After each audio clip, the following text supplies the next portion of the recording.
Hello అండి, అందరికీ నమస్కారం. ఎలా ఉన్నారు అందరూ? బాగున్నారా? ఈరోజు వీడియో వచ్చేసి తోరం ఎలా తయారు చేసుకోవాలి, అసలు ఎందుకు తోర పూజ చేసుకోవాలి, అలాగే వరలక్ష్మి వ్రతంలో తోరం ఖచ్చితంగా మనము పెట్టి పూజ చేయాలా, అలాగే దీని ప్రాముఖ్యత, వీటన్నిటిని గురించి చాలా క్లియర్గా తెలియజేస్తాను.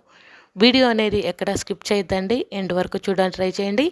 అలాగే కొత్తగా కానీ ఫస్ట్ టైం కానీ ఎవరైనా నా ఛానల్ని చూస్తున్నట్టయితే ఛానల్ని సబ్స్క్రైబ్ చేసుకొని వీడియోకి ఒక లైక్ అనేది చేయండి.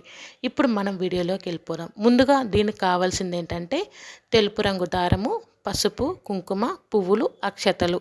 ఇవి ఖచ్చితంగా మనము తోరము తయారు చేసుకోవడానికి మనము సిద్ధంగా పెట్టుకోవాలి. అలాగే తోరానికి మనము దారం అనేది కొత్తది తెచ్చుకోవాలి.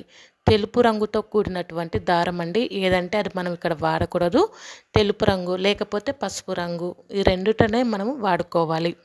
అలాగే ఈ దారము తీసుకొని 9 వరసలు మనము కొలిచి దానిని కట్ చేసుకొని మనము దారానికి నిండుగా పసుపు అనేది రాసుకోవాలి. నేను ఇక్కడ వీడియోలో చూపిస్తున్నాను కదా, పసుపు అనేది నిండుగా రాయాలండి, ఎక్కడ కూడా గ్యాప్ లేకుండా ఉండకూడదు.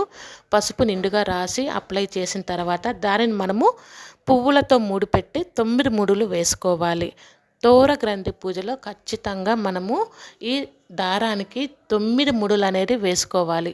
ఒకటి ఎక్కువ కానీ తక్కువ కానీ ఉండకూడదు. ఖచ్చితంగా 9 ముడులు అనేది వేసుకోవాలి. అలాగే పువ్వులతో పట్టి మనము ముడులు అనేది వేసుకోవచ్చు, లేదంటే నార్మల్గానైనా ముడు అనేది వేసుకోవచ్చు అనమాట. పువ్వులు పెట్టి ముడి వేయటం వల్ల తోరం అనేది మన చేతికి కట్టుకుంటే అందంగా ఉంటుంది. ఇది ఒకటి మనం గమనించగలరు.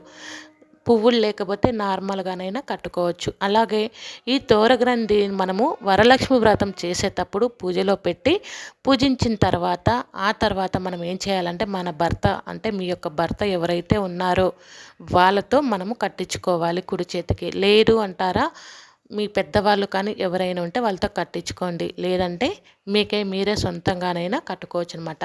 ఇవి మాత్రం మర్చిపోవద్దండి. వరలక్ష్మి వ్రతం చేసే వాళ్ళందరూ కూడా ఈ తోరం అనేది కట్టుకోవాలి. అలాగే మీ ఇంట్లో వాళ్ళు మీతో పాటు ఎవరైనా వ్రతంలో కూర్చున్నా కూడా వాళ్ళు కూడా ఈ తోరం అనేది కట్టుకోవాలి. ప్రతి ఒక్కరూ మర్చిపోకుండా ఈ తోరం అనేది తయారు చేసుకొని చేతికి అనేది ధరించాలి. ఇదండి చిన్న వీడియో, అందరికీ నచ్చిందని అనుకుంటాను.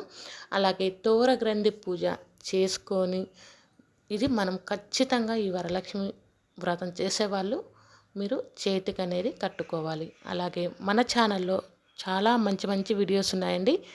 వరలక్ష్మి వ్రతానికి సంబంధించిన వీడియోస్ అన్నీ ఉన్నాయి, పూజా వీడియోస్ ఉన్నాయి, పరిహారాలు ఉన్నాయి, అన్నీ ఉన్నాయి. ఒకసారి మన ఛానల్ని చెక్ చేసి మీకు ఎలాంటి వీడియోస్ కావాలనో అన్నీ చూసుకోవచ్చు. అలాగే మీకు ఇంకా ఏమైనా కొత్త కొత్త వీడియోస్ కావాలని అనిపించినా కూడా ఇక్కడ నా కామెంట్ రూపంలో తెలియజేస్తే నేను వీడియో చేయడానికి ట్రై చేస్తాను. చూడండి, ఇలా తోరం అనేది నేను చాలా అందంగా తయారు చేసుకున్నాను కదా, మీరు కూడా ఈ విధంగా అందంగా తోరం అనేది తయారు చేసుకోండి. 9 ముడులు మాత్రం ఖచ్చితంగా ఉండాలండి. ఇక్కడ మల్లె పువ్వులే ఉండాల్సిన అవసరం లేదు, వేరే ఏ పువ్వులైనా తో పెట్టి మీరు ముడి అనేది వేసుకోవచ్చు. మరి యొక్క మంచి వీడియోతో మళ్ళీ కలుస్తాను. మీ అందరికి కూడా వరలక్ష్మి వ్రతం శుభాకాంక్షలు. ధన్యవాదాలు.